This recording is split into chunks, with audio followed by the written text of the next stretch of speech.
الله وبركاته.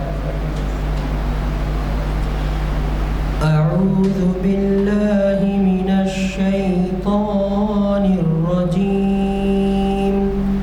بسم الله الرحمن الرحيم.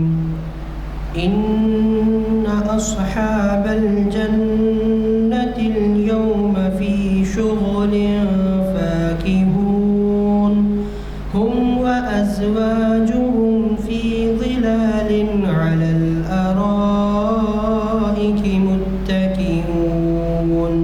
صدق الله العظيم. رحمۃ اللہ وبرکاتہ.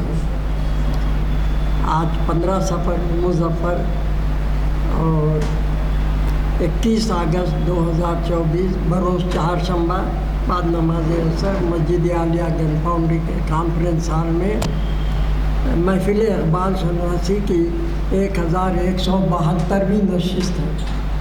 آج کا عنوان ہے علامہ اقبال اور تحریک آزادی، جس کو مخاطب کریں گے جناب محمد ضیاء الدین نیّر صاحب. ماشاءاللہ بہت ہی جو ہے اچھے مقرر ہیں اور خدیم مقرر ہیں، اور اس ٹاپک پہ تو بالکل حلوہ بنا لیے ہیں. آپ کو نیند میں سے بھی اٹھا کے بٹھا دیا تو الحمدللہ ایسا اچھا بیان کریں گے، کافی اسٹڈی کر کے آنے والا بھی نہیں بیان کر سکتا.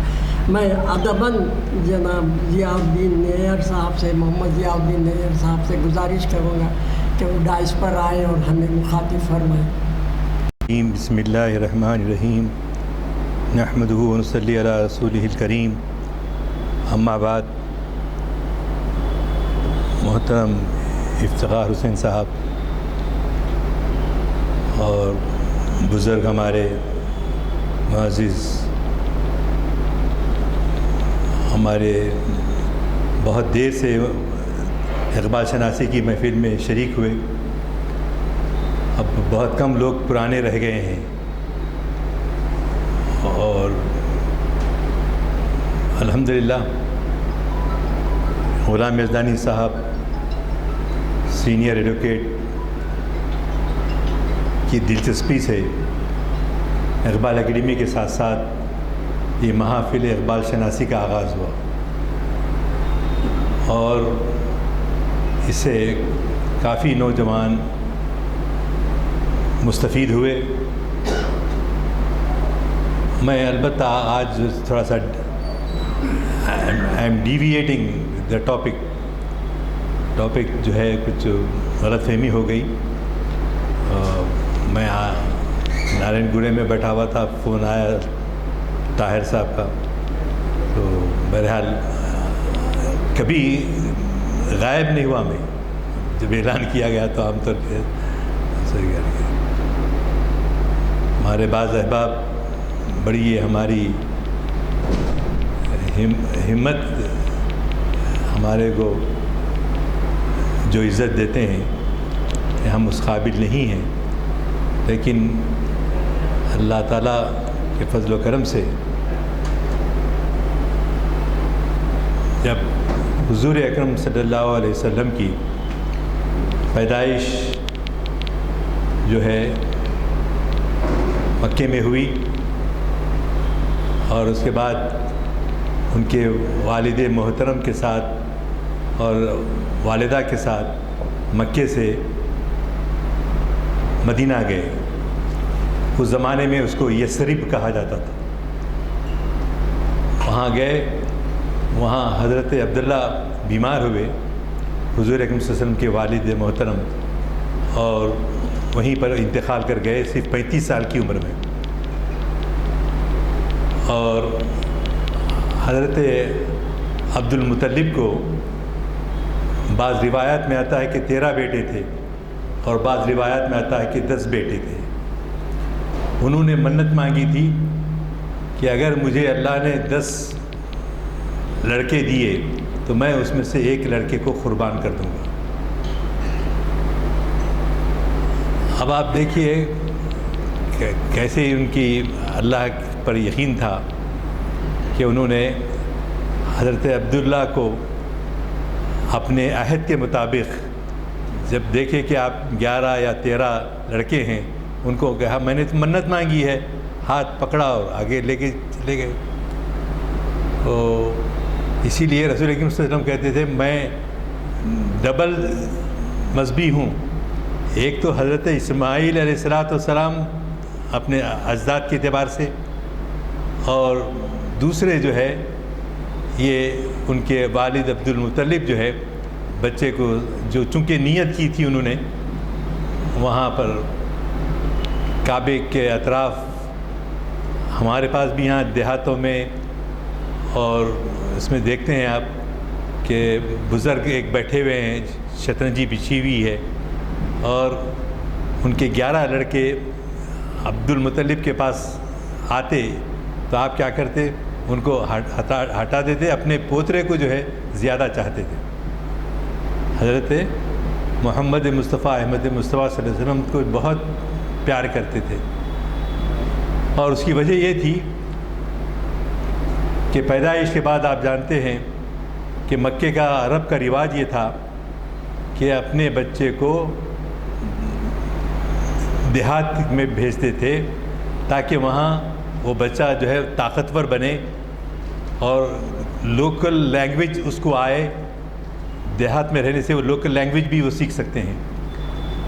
اس اعتبار سے ان کو جو ہے بی بی حلیمہ سعدیہ نے اپنے ساتھ لے گئے، اپنے گاؤں کو، اپنے دیہات کو۔ تو وہ بھی ایک بڑی ماشاءاللہ کہ کیفیت یہ تھی کہ حلیمہ سعدیہ اپنے شوہر کے ساتھ اور دوسرے دوستوں کے ساتھ مدینے کو، مکے کو آئے، آ کر یہ ارادے سے آئے کہ میں جو ہے اپنے کسی ایک بچے کو لے کے جاؤں گا تو مجھے اب میری معاش، میری اکانومی اچھی ہو جائے گی، کیونکہ وہ مجھے اچھے پیسے دیں گے۔ لیکن انفارچونیٹلی اس وقت یہ تھا کہ آپ یہ سب بچے جو چلے گئے پیسے والے لوگ لے گئے، اب آخر میں بچے کون؟ بی بی حلیمہ سعدیہ، ان کو کوئی بچہ نہیں ملا کہ اس کی پرورش کرتے، تو لہٰذا انہوں نے کیا کیا کہ کیا کروں، اپنے شوہر سے آخر میں کہا ہم کو کوئی بچہ نہیں ملا ہے سوائے وہ ایک محمد جو نام کا ہے، وہ ایک بچا ہوا ہے، کیا رائے ہے تمہاری، کیا لے لوں اس کو؟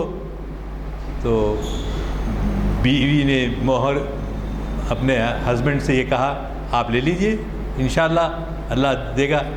جب یہ سفر کر کے گاؤں سے مکے کو آ رہے تھے تو رستے میں ان کی گدھی جو سواری تھی، سفید خچر تھا، وہ بڑی مشکل سے اس کو پیٹا جاتا، وہ آگے بڑھتی نہیں تھی، بھوکی پیاسی تھی۔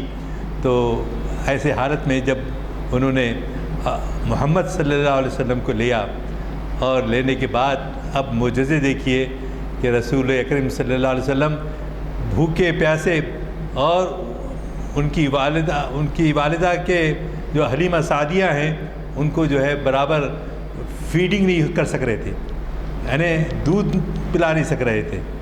تو آخر میں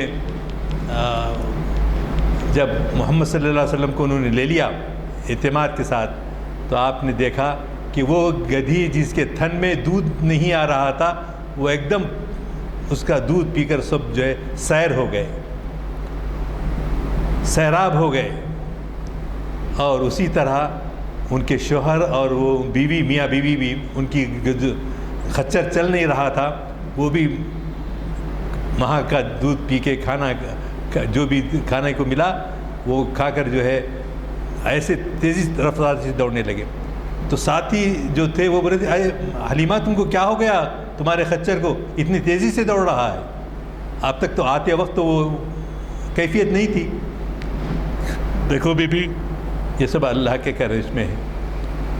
جب رات بھر وہ اطمینان سے سو گئے، بچے بھی سو گئے، اور جب محمد صلی اللہ علیہ وسلم کو لے کر جا رہے ہیں تو وہ گدھی کی رفتار بھی بدل گئی، اور جو ماں باپ بھوکے تھے وہ ان کی پیاس بھی بجھ گئی اور لے گئے.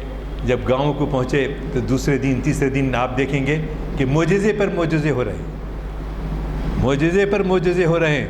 اور اس معجزے کے ساتھ لوگ، تم جس چراگاہ میں اپنے جانور کو چراتی ہو، ہمارے جانور کو بھی ہم بیچنا چاہتے ہیں. لیکن اللہ کا کرنا یہ تھا کہ ان کے تھنوں میں دودھ نہیں آتا تھا سوائے محمد رسول اللہ صلی اللہ علیہ وسلم کی حلیمہ سعدیہ کے جسم میں اللہ تعالیٰ نے ایسے رکھ دیا کہ جو ہے وہ سیر ہو کے. اسی رفتار کے ساتھ ہوا یہ کہ وہاں پر بچوں کے ساتھ کھیلتے تھے. محمد عربی صلی اللہ علیہ وسلم اپنا بچپن کا زمانہ تھا اور اسی میں حضرت جبرائیل علیہ السلام آتے ہیں اور محمد صلی اللہ علیہ وسلم کو ہاتھوں سے اٹھا کر زور سے پٹک دیتے ہیں اور جگر چاک کرتے ہیں اور خون کا جو لوتھڑا دل میں تھا وہ اس کو نکال کر جیسے آپریشن کی طرح نکال کر پھینک دیتے ہیں. یہ دیکھ کر کھیلنے والے بچے پریشان ہو گئے کہ یہ کیا معجزہ ہے یا کیا ہے کیفیت ہے. تو بچے بھاگے بی بی حلیمہ سعدیہ کے پاس آئے. محمد کا آپریشن کیا گیا. اس وقت لفظ آپریشن نہیں تھا، میں آپ کے سمجھنے کے لیے یہ بول رہا ہوں کہ آپریشن ہوا اور ان کے قلب سے وہ لوتھڑا جو ہے نکال دیا گیا. یہ دیکھ کر بچے پریشان ہوئے اور حلیمہ سعدیہ کے پاس دوڑے آئے کہ دیکھو محمد کا آپریشن ہوا ہے. اور تو وہ پریشان ہو گئیں. واپس بچے کو لے جا کر جو ہے مکے کو جو ہے لوٹا دینا چاہ رہی تھیں کیونکہ پریشانی ہو گئی تھی. بھئی ایسے محیر العقول معجزے ہو رہے تھے. حیرت، محیر العقول بولے تو بس اردو دان جو ہے کم نئے بچوں کو نہیں معلوم.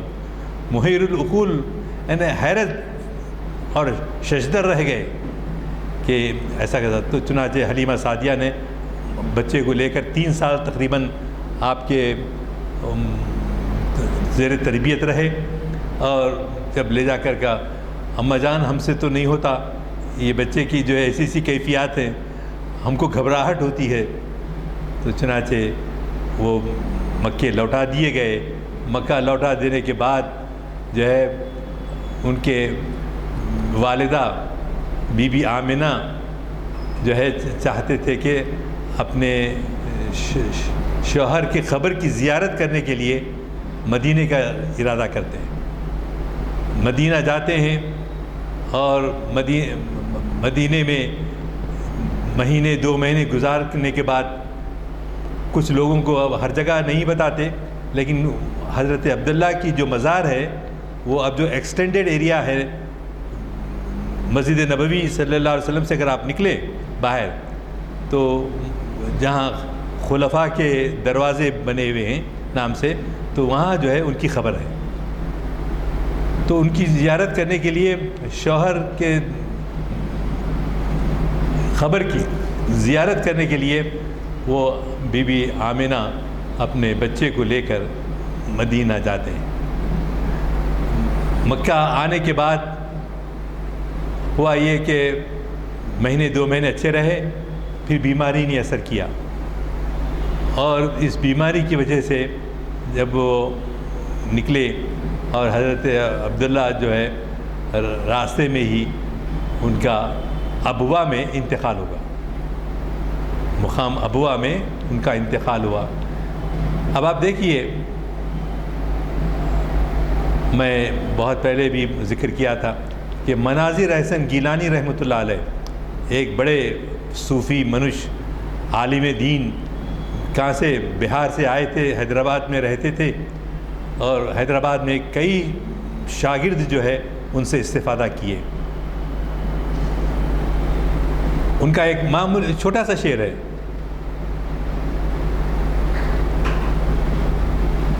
چھوٹا سا شعر ہے، اس میں وہ کہتے ہیں کہ کیا جو نظر آتے ہیں نہیں اپنے، جو نظر آتے ہیں نہیں اپنے، جو ہے اپنا نظر نہیں آتا. یعنی نظر آ رہے ہیں کون کون؟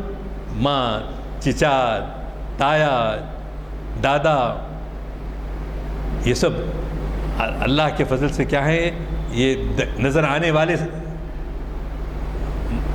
مصادر ہیں، یعنی جن کی وجہ سے وہ ایک کیفیت پیدا ہوتی ہے کہ یقین کہ یہ میرے دیکھنے والے ہیں۔ جو نظر آتے ہیں نہیں اپنے، ہم جو ہے ہمارا سہارا کون سمجھتے ہیں؟ ہم سمجھتے ہیں ہمارا باپ ہمارا سہارا ہے، ماں ہماری سہارا ہے، جی بہنیں بھائی ہمارا سہارا ہے۔ یہ سب سہارے ہیں زمانی طور پر، لیکن حقیقت میں کون ہے؟ اللہ رب العزت۔ یہ سب جو نظر آتے ہیں نہیں اپنے، جو ہے اپنا نظر نہیں آتا۔ میں سمجھتا ہوں میں سمجھانے میں کامیاب ہوا ہوں کہ اس میں یہی ہے کہ رسول کریم صلی اللہ علیہ وسلم جب ماں کا بھی راستے میں انتقال ہو گیا تو اب پرورش کس کی ہوئی؟ عبد المطلب کی دادا کی۔ دادا پرورش کر رہے تھے، اور اس کے بعد 8 سال کی عمر جب حضرت محمد صلی اللہ علیہ وسلم کی ہوئی تو آپ نے کیا کیا؟ بچے کو اپنے راست نگرانی میں رکھا، اور بچے کی 10 سال سے لے کر 40 دن تک جو ہے وہ ان کے زیر پرورش رہے۔ اور جب میں نے جیسا کہا پہلے کہ اللہ چاہتا تھا کہ آپ کی جو ہے قربانی کی جائے، قربانی کرنے کے لیے عبد المطلب دادا اٹھے، اپنے بیٹے کو جو ہے ہاتھ پکڑ کر آگے لے گئے اور یہ ارادہ کیا کہ میں اس کو ذبح کروں گا، کیونکہ میں نے نیت کی تھی۔ تو چنانچہ چند دن گزرنے کے بعد ابو طالب ان کی حقیقی بھائی تھے، حقیقی بھائی یعنی ماں بھی وہی، والد بھی وہی۔ تو حقیقی والد بیچ میں آ کے مدینے والے بولے عبد المطلب آپ یہ فیصلہ قطعی نہیں کر سکتی، ہمارا بچہ ہے۔ اور پھر پھر عبد المطلب نے پوچھا کہ آخر میں نے جو نیت کی ہے اس کا حل کیا ہے، مجھے بتائیں، مجھے بتائیں کہ بھئی اس کا وہ جو میں ارادہ کیا ہوں اس کو کیسے تکمیل پا سکتا ہوں۔ تو مکے میں اس وقت اس زمانے میں حرافہ یعنی غیب کا علم جو ہے دینے والی لکڑیاں ہوتی تھیں، اور اس کے بند پر جو ہے کچھ باندھا جاتا تھا اور گھما کر جو ہے کہا جاتا تھا کہ بھئی ان کی نیت تھی لہٰذا جو ہے آپ وہ کریں۔ تو چنانچہ ہوا یہ کہ حضرت عبداللہ کو مشورہ دیا گیا، عبد المطلب کو مشورہ دیا گیا کہ حضرت آپ کیا کیجئے، اپنے بیٹے عبداللہ کو ایک طرف رکھیے اور ایک اونٹ دوسری طرف رکھیے، ہم پلہ ہوئے دونوں برابر ہو گئے تو جو ہے آپ سمجھیے کہ وہ ایک اونٹ کی قربانی ان پر سے دے دیں، وہ عبداللہ کے پر سے قربانی ہو گئی، سمجھ جائے۔ مگر قدرت کا کرنا یہ تھا کہ وہ اونٹ اٹھا ہی نہیں۔ محمد صلی اللہ علیہ وسلم بھی اٹھ گئے، یعنی اونچے ہو گئے، اور اونٹ جو ہے ایک اونٹ کافی نہیں ہوا آپ کے وزن سے۔ تو پھر حرافہ نے کہا کیا کرو، اب 2 اونٹ ڈال دو، ایک پڑلے میں 2 اونٹ ڈال دو اور دوسری طرف عبداللہ کو رکھو۔ وہ بھی نہیں ہوا۔ اس طرح سے 3 4 5 6 7 8 9 10 اونٹ کے وزن ہم پلہ محمد رسول کے باپ حضرت عبداللہ ہوئے۔ تو اس طرح سے ان کو چھڑایا گیا، جو ان کی نیت تھی ایک میں ذبح کر دوں گا اپنے بچے کو، اس کو پوری کرنے کے لیے جو ان کو ترکیب بتائی گئی، وہ ترکیب کے لحاظ سے 10 اونٹ کے برابر عبداللہ قرار پائے۔ عبداللہ بہت ہی خوبصورت ہینڈسم پرسنالٹی تھے، اور اللہ نے ان کو جو ہے باقی رکھا۔ وہ ابو طالب کے حقیقی بھائی تھے، اور بعد میں جب چند دن گزرنے کے بعد دادا کا بھی انتقال ہو گیا، عبد المطلب بھی چل بسے۔ تو دیکھیے اب یہ شعر کے اندر کیسے بات اس کی وہ ثبوت مل رہا ہے، بار بار ثبوت مل رہا ہے کہ ماں گزر گئیں، نانی گزر گئیں، دادا گزر گئے، چچا گزر گئے، کوئی سہارا نہیں رہا۔ جو نظر آتے ہیں نہیں اپنے، جو ہے اپنا نظر نہیں آتا، یہ ہم کو اپنی زندگیوں کے اندر محسوس کرنا چاہیے۔ وہ کیوں محسوس کرنا چاہیے؟ اس لیے محسوس کرنا چاہیے کہ ہم بار بار دھوکہ کھاتے ہیں کہ یہ سہارے جو ہیں، میرا بیٹا میرا سہارا ہے، میری بیٹی میرا سہارا ہے، میرے خاندان والے میرے سہارا ہیں۔ یہ سب عارضی سہارے ہیں، اصل سہارا اللہ کا ہے۔ حسبی اللہ نعم الوکیل نعم المولا و نعم النصیر۔ تو چنانچہ جب حضرت عبد المطلب کا بھی دادا کا بھی انتقال ہو گیا تو انہوں نے وصیت کی تھی کہ ابو طالب ان کے نگران ہوں گے۔ تو آپ کی عمر جب بڑھنے لگی تو مکے کے قریب بکریاں چرانا ہر نبی کی سنت رہا ہے، تو آپ بھی جو ہے جاتے اور صبح سے شام تک جو ہے بکریاں چرا کر واپس لوٹتے۔ تو اب یہاں پر کتابوں میں لکھا ہے، سیرت کی کتابوں میں، کہ ابو طالب نے محمد کی پرورش نہیں کی، بلکہ محمد واز ہیلپ فل یعنی حضرت ابو طالب کی زندگی میں وہ ایک متین بن کر آئے، مدد کرنے والے بن کر آئے۔ دنیا تو سمجھ رہی تھی کہ وہ مدد کریں گے، لیکن ایسا نہیں ہوا تو یہ ہوا کہ اللہ کی مدد محمد رسول اللہ کو راست ملتی گئی۔ اور آپ نے دیکھا کہ جیسے ہی ان فوان شباب میں، ان کے جوانی کے زمانے میں محمد رسول اللہ صلی اللہ علیہ وسلم کے، ایک بات تو میں یوں کہہ دوں کہ ہم میں ہر ایک جب محمد صلی اللہ علیہ وسلم کا نام سنتا ہے، لیتا ہے، تو جو ہے کیا کرنا چاہیے؟ درود شریف پڑھنا چاہیے۔ جب بھی البخیل من ذکرت عنده فلم یصلی علیہ، بخیل وہ ہے، بخیل پیسے چھپانے والا نہیں۔ ہم دنیا میں یہ سمجھتے ہیں کہ یہ ہمارے رکھوالے ہیں۔ البخیل، بخیل وہ ہے من ذکرت، جس کے سامنے ذکر کیا جائے، کس کا؟ محمد رسول اللہ صلی اللہ علیہ وسلم کا۔ تو آپ کو کیا، ہم کو کیا کرنا ہے؟ درود شریف پڑھنا ہے۔ علامہ اقبال کے بارے میں آتا ہے کہ 1 کروڑ درود پڑھے تھے انہوں نے، جبھی تو ان کا عشق رسول اتنا اعلیٰ قسم کا تھا۔ 1 کروڑ۔ تو میں عرض کر رہا تھا کہ لوگ سمجھتے ہیں، تاریخ کی کتابوں میں لکھے کہ محمد رسول اللہ کی اخراجات، خورد و نوش وغیرہ کا جو ہے اپنے بیٹے حضرت علی کرم اللہ وجہہ کے ساتھ اپنے بھتیجے محمد رسول اللہ صلی اللہ علیہ وسلم کی بھی نگرانی اور پرورش کرتے تھے۔ پرورش تو اللہ ہی کرتا ہے، لیکن ذریعہ جو بنایا، تو اس کے بعد 1-2 معجزے نبوت سے پہلے جو ظہور پذیر ہوئے وہ قابل غور ہیں۔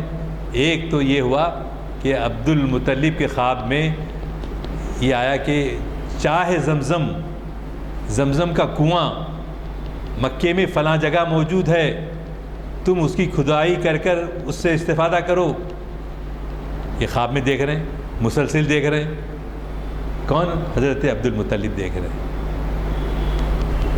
اور جب مسلسل خواب میں آنے لگا یہ کنواں کدھر ہے، زمزم بیر زمزم کس طرف ہے، ہم میں سے بعض احباب نے موقع ملا ہے جو پہلے گئے تھے، دیکھے ہیں، لیکن آج کل اس کو ڈھانک دیا گیا ہے۔ اس پہ لکھا ہوا ہے بیر زمزم لکھا ہوا ہے۔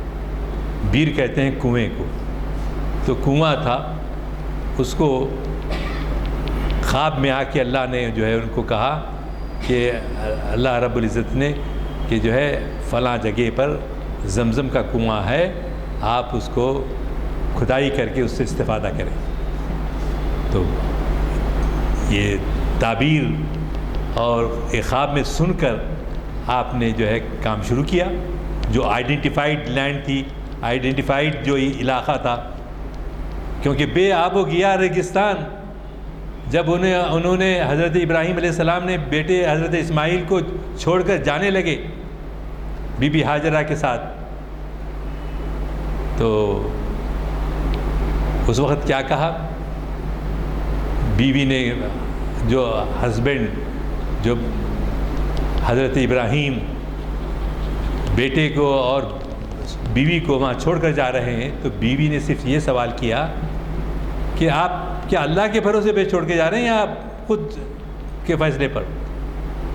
تو بی بی آمنہ کو جواب دیا کہ ہم اللہ کے بھروسے پر جو ہے، اور اللہ نے اس سنت کو ایسی پوری کیا کہ اصحاب مسعی میں جہاں سعی کی جاتی ہے، صفا و مروہ کے درمیان میں بی بی حاجرہ سفر کرتی ہیں، تیز دوڑتی ہیں، میلین اخضرین ہیں، یعنی گرین خط سے، اب آج کل جو ہے گرین بلبس لگا دیتے، ٹیوب لگا دیتے ہیں کہ وہ نشانی ہے جہاں پر حضرت اسماعیل کو لٹایا گیا تھا، اور ان کی والدہ محترمہ اپنے بیٹے کی اور اپنی غذا کے لیے ادھر سے دوڑ رہی ہیں، ادھر دوڑتی ہیں، درمیان میں نشیب آتا ہے تو فراز کی طرف دوڑتی ہیں، کیوں کہ بے چین ہیں کہ بیٹا کیسا، رو تو نہیں رہا ہے، کہاں ہے؟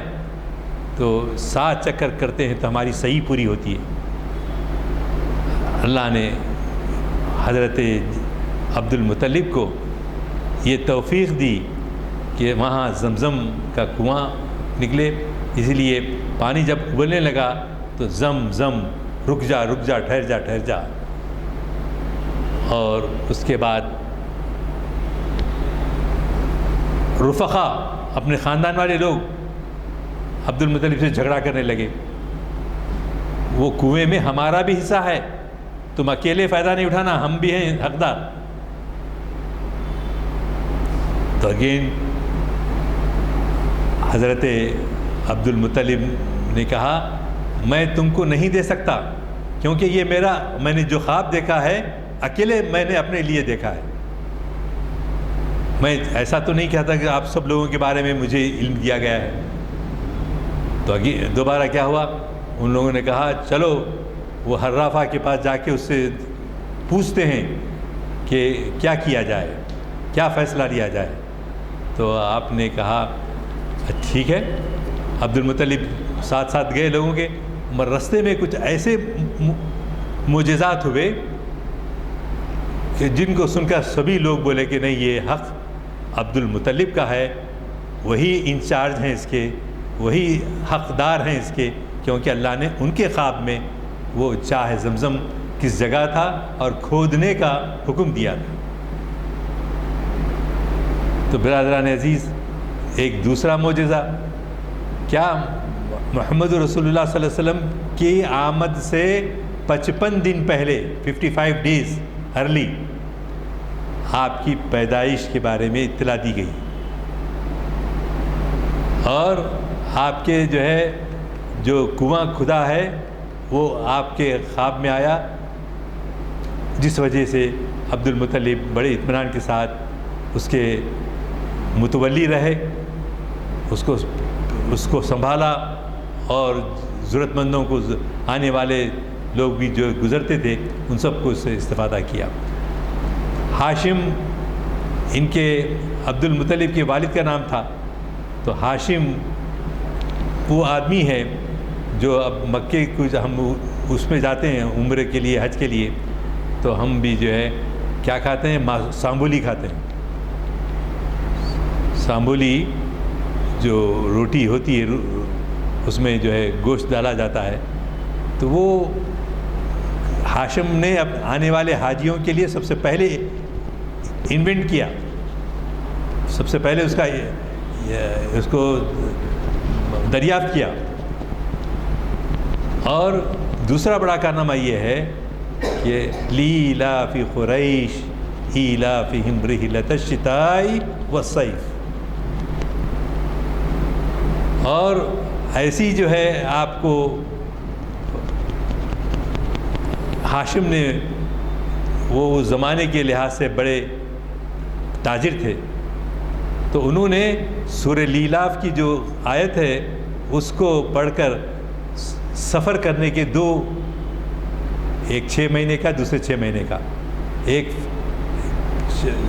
سردی کا موسم، دوسرا گرمی کا موسم، اس میں جو ہے ہم لوگ سفر کریں گے تجارت کے سلسلے ہے نا. اتنے آرگنائز نہیں تھے پہلے لوگ. ایک ایک جو چیز اب میں پیش کر رہا ہوں ایسا معلوم ہو رہا ہے کہ یہ چیز کیا بڑی بات، یہ بہت بڑی بات، بہت بڑی بات. تاجر ہیں ہمارے، توفیق ہوتی ہے وہ اللہ کی طرف سے. تو اس کے بعد کا دوسرا حصہ یہ آیا کہ حضرت محمد صلی اللہ علیہ وسلم کے پہلے اسے کہ حضرت عبد المطلب کے پوترے کیا کیا، انہوں نے کعبے کی ایک تنصیب کی، 4 دیواری کعبے کا بنائے. پہلے جو ہے 9 ہاتھ ہوتے تھے، اس کی لمبائی ہائٹ جو ہے 9 ہاتھ ہوتی، اور اوپن تھا، اوپر کچھ چھت نہیں تھا. تو اس کے بعد جب عیسائیوں کی حکومت حبشہ آئی تو اس نے کہا کہ دیکھو حج کے لیے دور دور سے لوگ آ کے کعبے کا زیارت کرتے ہیں، طواف کرتے ہیں. ہمیں چاہیے کہ ہم اس کو، ہم بھی ایک کعبہ بنائیں. کہاں؟ صنعاء میں. صنعاء یمن کا ایک شہر ہے جو صنعاء کہلاتا ہے، وہاں پر ایک عمارت بنائی اس نے. کس نے؟ ابرہا نے. ابرہا کو یہ سوجی کہ میں بناؤں گا یہاں پر، تو اس کو لوگ جو ہے صنعاء جانے کے بجائے، صنعاء جائیں گے بجائے اس کے جہاں جانے کی. یعنی حسد، یا یہ سمجھیے کہ ہم بھی ویسا ہی کرنے سے ہو جائے گا. تو اس نے ترکیب یہ سوچی ابرہا نے کہ 60,000 کا لشکر لے کر 13 اونٹ، 13 ہاتھی، سورہ عالم ترا میں تو الفیل آیا ہے نا، 13 ہاتھی، اس میں سے ایک ہاتھی بہت بڑا تناور جس پہ جو ہے ابرہا بیٹھا تھا. ابرہا 60,000 کا لشکر لے کر اس کعبے کو، اصلی کعبے کو ڈسٹرائے کرنے کے لیے، جیسا کہ آج کل ہمارے پاس یہاں ڈسٹرائے کر رہے ہیں نا، ہمارے گھروں کو ڈسٹرائے کر رہے ہیں نا بھائی. تو اس طرح سے اس زمانے میں وہ آیا ابرہا. جب پہنچا 60,000 کا لشکر لے کر، تو وہ آ کے مزدلفہ اور مینا کے درمیان وادی محصر ہے. وادی محصر کے پاس جاتا ہے اور وہ بچک کے جو ہے پلٹ جاتا ہے. کون؟ ہاتھی. اس طرف رخ نہیں کرتا، کعبے کی طرف رخ نہیں کرتا. بار بار وہ اس کو ترغیب دی جا رہی ہے مگر وہ بدلتا نہیں، وہ اٹھ کے بیٹھ جاتا ہے. پھر اس کو دوڑتا، بھاگتا ہوا دوڑتا ہے، مگر مکے کی طرف جانا نہیں چاہتا. تو چنانچہ عبد المطلب سے ابرہا نے پوچھا، آپ بڑے اسمارٹ ایلیگنٹ پرسنالٹی ہیں، لیکن کیوں جو ہے آپ اتنے ہمارے لشکر سے ڈرے ہوئے اور مکے کے رہنے والے غاروں میں، پہاڑوں میں چھپ کر ہمارے ڈر سے ہو گئے ہیں؟ تو اس نے کہا تم کو توفیق نہیں ہوتی. ابرہا کہہ رہا ہے. کس سے؟ عبد المطلب سے، کمانڈر ان چیف سے. کمانڈر ان چیف سے کہہ رہا کہ تم جو ہے اس کعبے کو، اپنے کعبے کو جو ہے بچانے کے لیے کوئی تدبیر نہیں کرتے، کوئی مقابلہ نہیں کرتے، جو لڑتے نہیں. تو اس نے کہا، کون؟ عبد المطلب نے. دیکھیے بھولے بھالے لوگ جو ہوتے ہیں، انہوں نے کہا کہ جو ہے جس کا گھر ہے وہ بچا لے گا، جس کا گھر ہے وہ بچا لے گا.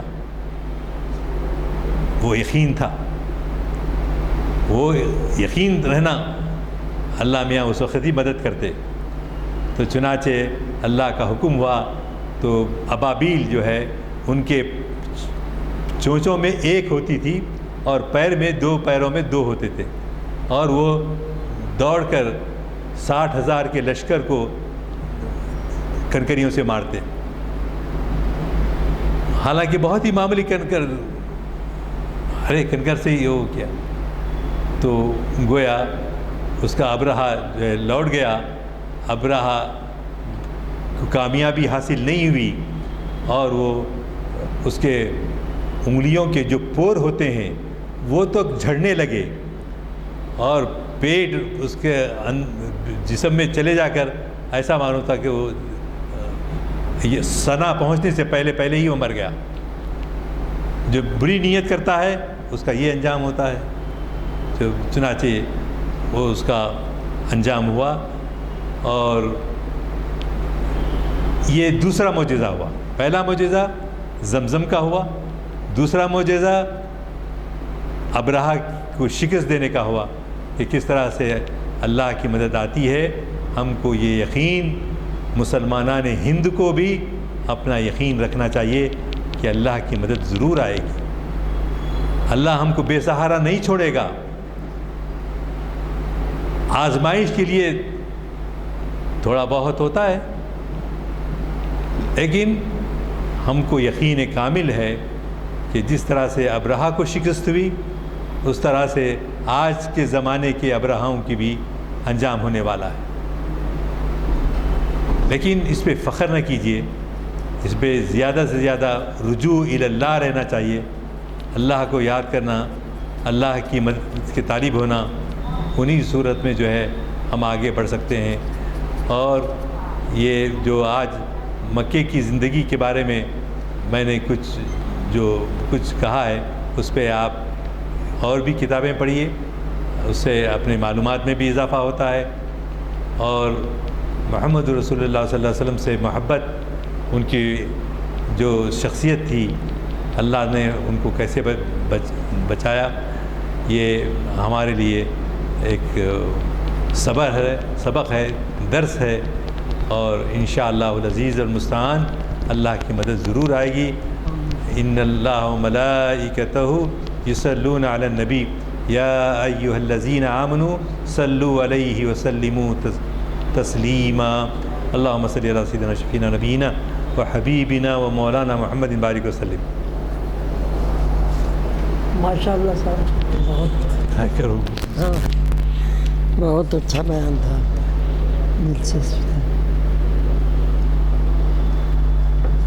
السلام علیکم ورحمۃ اللہ وبرکاتہ. ماشاء اللہ جناب ضیاء الدین نیّر صاحب کا بیان بہت ہی عمدہ تھا، اور اکثر سنتے ہیں لیکن ان حضرات کی زبانی جب سنتے ہیں تو بڑا لطف آتا ہے اور بہت شیریں رہتا ہے، اور بہت ہی محظوظ ہوتے ہیں ہم ان کے بیانات سن کے. ہماری دعا ہے اللہ ان کی عمر کو دراز کرے، ان کے علم میں ترقی دے، برکت دے، اور ہم کو پھر سے آئندہ سے سننے کی توفیق عطا فرمائے. اور اتنے کم وقت میں اطلاع کے باوجود پھر بھی آپ نے اچھا کیا، بہت اچھی طرح کیا. یہ آپ کے اس سے آپ کا تجربہ معلوم ہوتا ہے، آپ کی جو ہے گہرائیاں، علم کی گہرائیوں کا اندازہ ہوتا ہے. اللہ ہم سب کو ان سے پھر سننے کی توفیق و ہدایت دے. دعا بسم اللہ الرحمن الرحیم. الحمدللہ رب العالمین. اللہم صلی علی سیدنا محمد وعلی آل سیدنا محمد وبارک وسلم. ربنا آتنا فی الدنیا حسنۃ وفی الآخرۃ حسنۃ وقنا عذاب النار. وَأَدْخِلْنَا الْجَنَّةَ مَعَ الْأَبْرَارِ یا عزیز یا غفار یا رب العالمین رب اغفر وارحم وانت خیر الراحمین اللہم ارحمہما کما ربیانی صغیرا رب اغفر لی رب اغفر لی رب اغفر لی یا الہ العالمین یا رحم الراحمین ہمارے والدین عزیز و قریب تمام رشتہ دار تمام افسران صاحبان تمام اساتذہ صاحبان جو ہمارے تھے اور اس دنیا فانی سے گزر چکے ہیں میرے مولا ان کے درجات میں بلندی عطا فرما ان کی خبروں کو جنت کا ایک باغ بنا دے اے اللہ ہم سب جو بقید حیات ہیں ہم سب کو توفیق و ہدایت دے سچی توبہ کر لیں میرے مولا ہم سے توبۃ النصوح کروا لے جو تیرے دربار میں قبول و منظور ہو جائے بعد اس کے ہدایت دے کے بقیہ زندگی پوری حضور پاک نبی کریم صلی اللہ علیہ وسلم کی پیاری پیاری سنتوں پر عمل کرنے والا بنا دے یا اللہ یا رحمان یا رحیم یا کریم اے اللہ جتنے بیمار ہیں ان کو شفاء کاملہ عاجلہ مستعملہ عطا فرما جو مقروض ہیں ان کے قرضوں کی ادائیگی کے اسباب بنا دے اے اللہ جو بیمار ہیں ان کو شفا دے اے اللہ جو تعلیم پا رہے ہیں انہیں نافع علم عطا فرما ہر امتحان میں امتیازی کامیابی عطا فرما جو بے روزگار ہیں یا اللہ اس کو حلال روزگار سے جوڑ دے اے اللہ حلال جو کاروبار کرنا چاہتے ہیں ان کو حلال کاروبار دلا دے یا اللہ یا رحمان جو ملازمت کر رہے ہیں کاروبار کر رہے ہیں ان کی ملازمت اور کاروبار میں برکت والی ترقی عطا فرما یا اللہ یا رحمان یا رحیم یا کریم اے اللہ جو شادی شدہ ہیں یا اللہ ان کے بچوں کو صاحب اولاد ہیں ان کو بچوں کو دین کی دنیا کی نعمتوں سے سرفراز فرما دین اور دنیا کے نافع علم سے سرفراز فرما ماں باپ کی آنکھوں کی ٹھنڈک بنا دے اے اللہ جو لا ولد ہیں انہیں نیک صالح فرما بردار اولاد عطا فرما اے اللہ جن لڑکے لڑکیوں کی شادیاں ہونا ہے میرے مولا ان کی شادیوں کے اسباب بنا دے تم بہتر سے بہتر رشتے فراہم فرما مبارک بختاور رشتے لگا دے ساروں کے گھر آباد و شاداب کر دے اے اللہ ہم نے جو بھی دعائیں مانگی ہیں میرے مولا تو اپنے فضل و کرم سے محض اپنے فضل و کرم اور حضور پاک نبی کریم صلی اللہ علیہ وسلم کے تصدق میں ان کے واسطے سے قبول و منظور فرما والحمد للہ رب العالمین بحق لا الہ الا اللہ